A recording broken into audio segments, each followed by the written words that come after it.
ফৌজদারি কার্যবিধি 1898-এর একটা বিষয় আমাদেরকে সবসময় সন্দেহের মধ্যে রাখে, সেটা হচ্ছে যে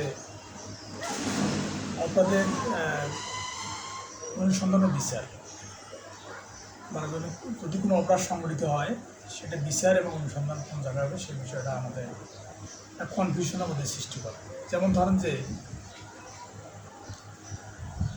15 অধ্যায়ে 107 থেকে 189 ধারায় আছে অনুসন্ধান ও বিচারের স্থান।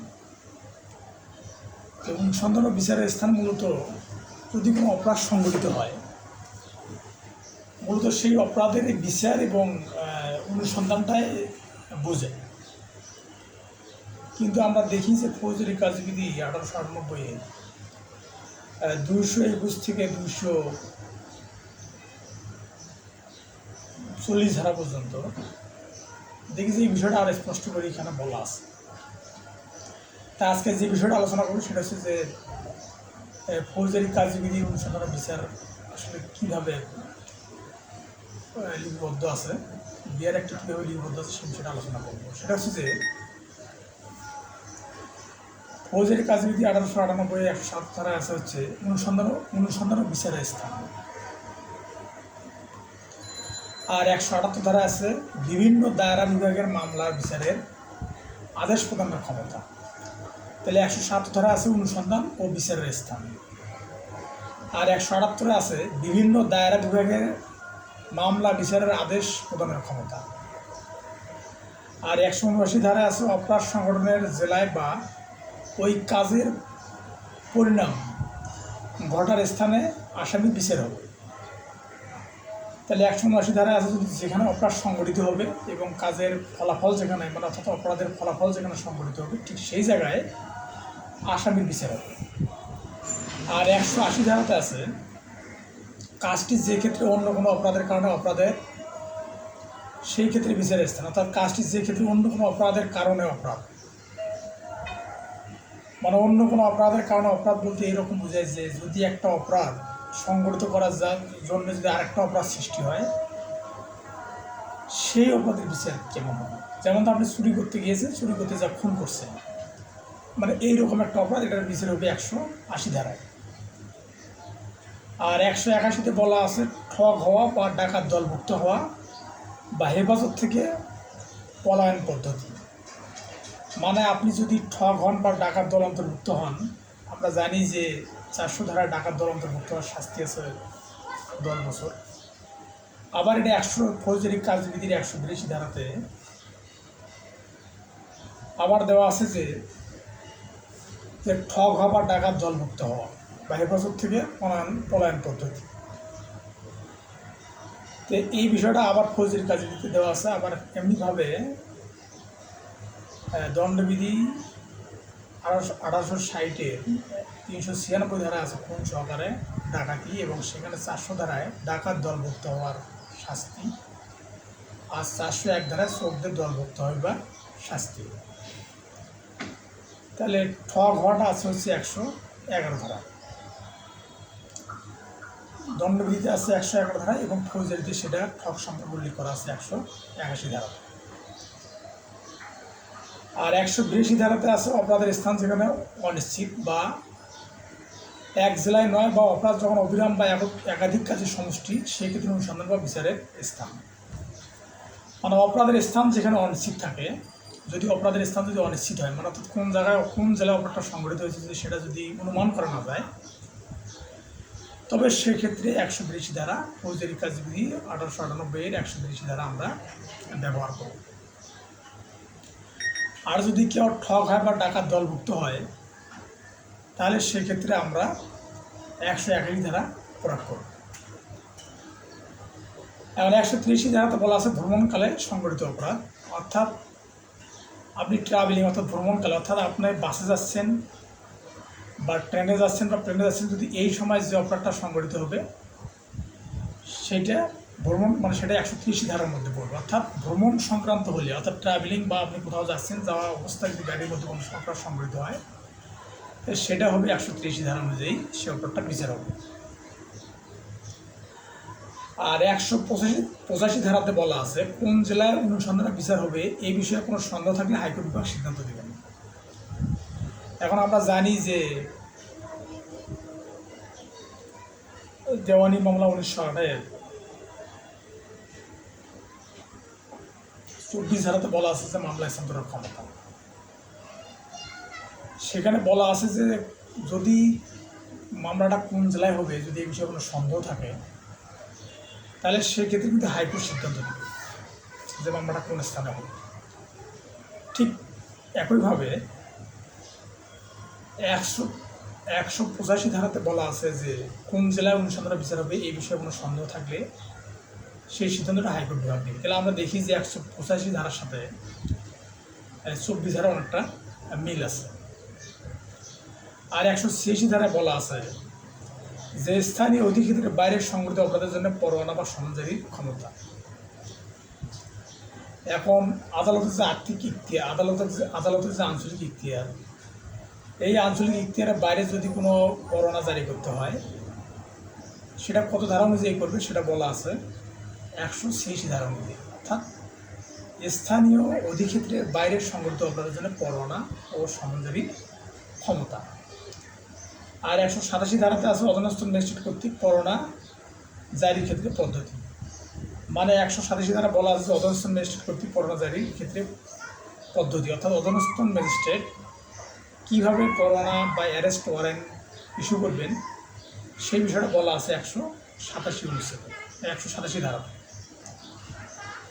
আর 188তে বলা আছে বাংলাদেশের বাইরে করা অপরাধের দায়িত্ব। যদি বাংলাদেশের বাইরে কোনো অপরাধ সংগঠিত হয় সেটা হবে 188 ধারা অনুযায়ী। আবার জবানবন্দি এবং প্রদর্শনীর নকল সাক্ষ্য হিসেবে গ্রহণ করতে নির্দেশ দেওয়ার ক্ষমতা। মানে জবানবন্দি এবং নকল সংগ্রহ করার জন্য যে সাক্ষ্য গ্রহণের যে পদ্ধতি, যদি এই ধরনের কোনো মামলা আসে তাহলে সেটা হবে 189 ধারা অনুযায়ী। এটা ছিল আমাদের অপরাধের অনুসন্ধান ও বিচারের স্থান, অর্থাৎ অনুসন্ধান ও বিচারের স্থানটা ছিল 177 থেকে 177 থেকে 189 ধারা। এখন দেখব যেটা হচ্ছে যে অভিযোগের বিষয়ে ও ধরন। মানে একটা হলো অনুসন্ধান ও বিচারের স্থান, এবং অনুসন্ধান ও বিচারের স্থান মূলত অপরাধ সম্পর্কিত হয়। আবার এখানে স্পষ্ট করে বলা আছে যে অপরাধের অভিযোগের বিষয় ও ধরন, মানে কোন অপরাধ কী ধরনের হবে, অপরাধের অভিযোগের মধ্যে কী কী বিষয়গুলো থাকবে সেই বিষয়গুলো বলা আছে হচ্ছে 19তম অধ্যায়ে, সেটা আছে 221 থেকে 240 ধারার মধ্যে। মানে অভিযোগে কী কী থাকবে বা চার্জশিট দেওয়ার সময় কোন বিষয়গুলো মাথায় রাখতে হবে সেই বিষয়গুলো বলা আছে 221 থেকে 240 ধারাতে। তো সেটা আমরা দেখি, সেটা আসলে 19তম অধ্যায়। 221 বলা আছে অভিযোগে অপরাধের বিবরণ থাকবে। তার মানে অবশ্যই অভিযোগে অর্থাৎ যখন চার্জশিট দিবে সেটা অবশ্যই অপরাধের কী থাকতে হবে, বিবরণ থাকতে হবে। তারপর 282 দেওয়া আছে সময়, স্থান ও ব্যক্তি সম্পর্কে বিবরণ। তাহলে অভিযোগের মধ্যে সময়, স্থান ও ব্যক্তি সম্পর্কে থাকবে, বিবরণ থাকবে, এটা বলা আছে 222 ধারাতে। আর 223 ধারাতে বলা আছে অপরাধ সংগঠনের পদ্ধতি অবশ্যই উল্লেখ করতে হবে। মানে অর্থাৎ কী উপায়ে অপরাধটা সংগঠিত হয়েছে সেটা অবশ্যই উল্লেখ করতে হবে চার্জশিটের মধ্যে, সেটা বলা আছে 223 ধারাতে। আর 224 ধারা বলা আছে যে আইনের অধীনে অপরাধ দণ্ডনীয়, অভিযোগ শব্দের অর্থ সেই আইন মতে করতে হবে, অর্থাৎ কোন আইনের বিধান মতে এটা দণ্ডনীয় ঠিক সেইভাবে এই অভিযোগপত্রটা দায়ের করতে হবে, এটা বলা আছে 224 ধারাতে। আর 225 ধারাতে বলা আছে ভুল ভ্রান্তির ফল। যদি অভিযোগ তদন্ত রিপোর্ট বা অভিযোগ চার্জশিট যদি ভুল হয় বা ভুল ভ্রান্তি হয় সেক্ষেত্রে কী কী প্রক্রিয়া অবলম্বন করতে হবে সেটা বলা আছে 225 ধারাতে। একটা বিষয় বলে রাখি, সেটা হচ্ছে যে অভিযোগে অপরাধের বিবরণ থাকবে, এবং এই অপরাধের বিবরণ থাকবে বলতে এর মধ্যে আবার 221-7 উপধারাতে মানে যদি ওই লোকের বিরুদ্ধে পূর্ববর্তী মানে আগের কোনো দণ্ড থাকে সেটাও উল্লেখ করতে হবে। তাহলে 221-7 উপধারাতে বলা আছে যে যদি ওই অভিযোগের বিবরণ লিপিবদ্ধ করার সময় যদি আগে যদি কোনো অপরাধ থাকে সেই বিষয়টা এখানে আসবে, সেটা আসবে 221-7 উপধারা অনুযায়ী। আর 225 ধারাতে বললাম যে ভুল ভ্রান্তির ফল। 227 ধারাতে বলা আছে আদালত অভিযোগ পরিবর্তন করতে পারে। মানে অভিযোগপত্র দিলে যদি পুলিশেরা অভিযোগপত্র দেয়, সেটা কিন্তু আদালত অভিযোগ পরিবর্তন করতে পারেন। এবং আদালত অভিযোগটা পরিবর্তন করতে পারেন হচ্ছে 227 ধারা অনুযায়ী, অর্থাৎ আদালত অভিযোগ পরিবর্তন করতে পারেন। মানে পুলিশ যে রিপোর্টে দেখ, যে তদন্ত রিপোর্টে দেখ বা যে চার্জশিটে দেখ, কিন্তু সেটা কিন্তু আদালত কী করতে পারে, পরিবর্তন করতে পারবে। আর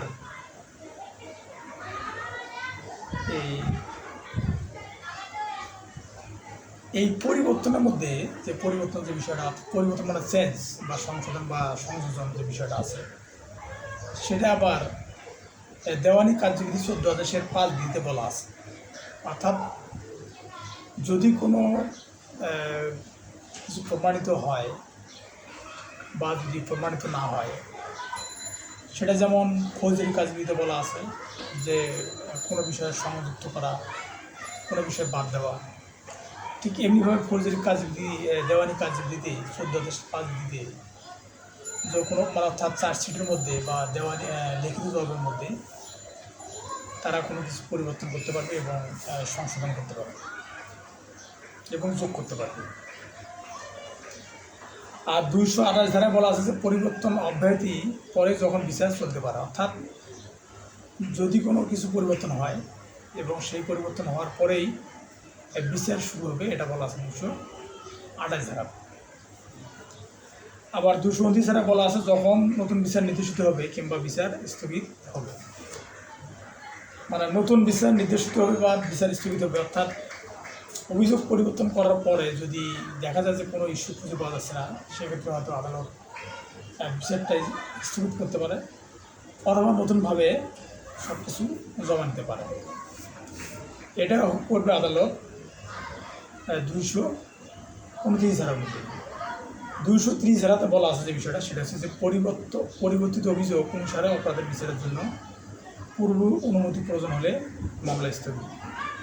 মানে যদি কোনো অপরাধের অভিযোগনামা যদি পরিবর্তন হয় এবং সেই অভিযোগের যদি পূর্ব অনুমতি প্রয়োজন হয়, সেই ক্ষেত্রে কিন্তু আদালত কী করতে পারবে, মামলাটা স্থগিত করতে পারবে বা মুলতবি রাখতে পারবে। আর 231 ধারাতে বলা আছে, 231 ধারা অভিযোগ পরিবর্তন হলে সাক্ষী পূর্ণ আহ্বান। তাহলে অভিযোগ পরিবর্তন হলে কী করা যাবে, সাক্ষীকে পূর্ণ আহ্বান বা রিকল উইটনেস, এই বিষয়টা নিয়ে আসা যাবে। 232 ধারা আছে গুরুতর ভুলের ফলাফল। মানে গুরুতর ভুলের ফলাফল আছে 232 ধারাতে। যদি চার্জশিট বা আর যদি অনেক ভুল হয় বা লিখিত যদি অনেক ভুল হয়, সেটা বলা আছে 232 ধারাতে। আর 233 ধারাতে বলা আছে সুস্পষ্ট অপরাধের জন্য পৃথক অভিযোগ। অর্থাৎ একজন অপরাধী কী ধরনের অপরাধ সংগঠিত করেছে এদের সুস্পষ্টভাবে তদন্ত প্রতিবেদনে উল্লেখ করতে হবে, অর্থাৎ চার্জশিট উল্লেখ করতে হবে। আর 234 ধারা বলা আছে যে একই ধরনের 3টি অপরাধ 12 মাসের মধ্যে একত্রে অভিযোগ করা যাবে। মানে একই ধরনের 3টি অপরাধ যদি 12 মাসের মধ্যে যদি হয়, তাহলে কী করা যাবে, একত্রে অভিযোগ গঠন করা যাবে। এটা বলা আছে 234 ধারাতে। আর 235 ধারাতে বলা আছে একাধিক অপরাধের বিচার। 235 ধারাতে বলা আছে যদি একজন ব্যক্তি যদি একটা অপরাধ সংগঠিত করতে যাচ্ছে, বিভিন্ন অপরাধ করে থাকে, তাহলে সেটা 225 ধারা অনুযায়ী বিচার হবে। আর 236 ধারাতে বলা আছে যে কী অপরাধ সংগঠিত হয়েছে সে সম্পর্কে সন্দেহ থাকবে। এখন আসলে এমন ধরনের একটা ঘটনা ঘটাইছে, সে রেপ করছে না, ব্যভিচার করছে না, খুন করছে, সে সম্পর্কে সন্দেহ আছে, তা সেক্ষেত্রে কিন্তু কী হবে, 229 ধারা অনুযায়ী সেক্ষেত্রে কী হবে, বিচার হবে। আর 236 ধারা অনুযায়ী কী অপরাধ সংগঠিত হয়েছে সে সম্পর্কে সন্দেহ থাকলে, মানে 236 ধারা অনুযায়ী সেটা হবে, 236 ধারা অনুযায়ী সেটা হবে যে কী অপরাধ সংগঠিত হয়েছে সে সম্পর্কে সন্দেহ থাকলে 236 ধারা। অর্থাৎ একজন চুরি করতেছে, মার্ডার করছে, খুন করছে, হয়তো আগুন লাগা দিচ্ছে, তারপরে অপহরণ করছে, রেপ করছে, এই সমস্ত যদি বিভিন্ন একটা অপরাধ করতে যায়, বিভিন্ন অপরাধ সংগঠিত করেছে, তাহলে সেক্ষেত্রে এটার বিচার হবে হলো 236 ধারাতে। আর 237 ধারা বলা আছে যে এক অপরাধে অভিযুক্ত ব্যক্তি অন্য অপরাধে দণ্ডিত করা যেতে পারে।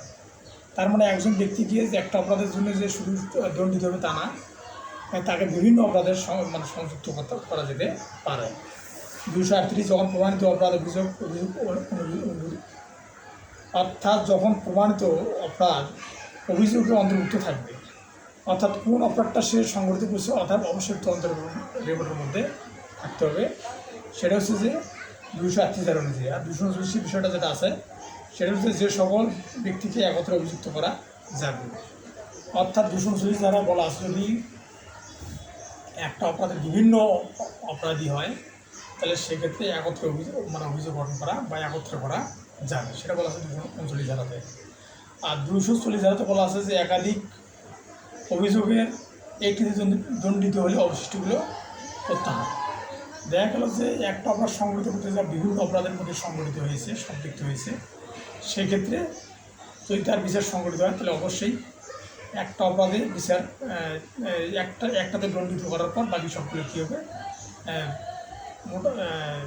মোটের উপরে বা অর্থাৎ স্বাভাবিকভাবে কী প্রত্যাহারিত হবে, অর্থাৎ খারিজ হয়ে যাবে। তাহলে একটা অপরাধের বিচার একটা অপরাধ সংগঠিত করতে যায় যে বিভিন্ন অপরাধ সংগঠিত করে, তাহলে অবশ্যই সেটা একটা অপরাধের একটা চার্জশিটের মধ্যে একটা অপরাধের বিবরণের মধ্যে নিয়ে এসে ওটার বিচার হয়, ওটার বিচার হলে বাকি অপরাধগুলো কী হবে সেটাগুলো শেষ হয়ে যাবে। আর একটা বিষয় বলা আছে সেটা হচ্ছে যে যদি 234 ধারা বলা আছে যে একই ধরনের 3টি অপরাধ 12 মাসের মধ্যে একত্রে অভিযোগ করা যাবে। মানে যদি এক বছর যদি একই ধরনের 3টি অপরাধ করে তাহলে এই 3টাকে একত্রিত করে অভিযোগ গঠন করা যাবে। তাই আশা করি আপনাদের মধ্যে যে মানে আপনাদের মাঝে যে কনফিউশন বা আমার মাঝে যে কনফিউশনটা ছিল সেটা হচ্ছে যে 177 ধারা এবং 221 ধারার পার্থক্যটা আসলে কী। এখানে বলা আছে অনুসন্ধানের বিচারের স্থান, আর এখানে বলা আছে অভিযোগে অপরাধের বিবরণ থাকবে। তার মানে 121, 221 এবং 107 থেকে 190 ধারা এবং 221 থেকে 240 ধারার মধ্যে এইভাবে অপরাধগুলোর বিবরণ দেওয়া আছে, যেগুলো পড়া খুব কষ্টকর ব্যাপার। আশা করি আপনাদের এই ভিডিওটা দেখলে হয়তো কাজে লাগবে। সকলে ভালো থাকবেন, সুস্থ থাকবেন, এটা প্রত্যাশা করি। ধন্যবাদ সকলকে।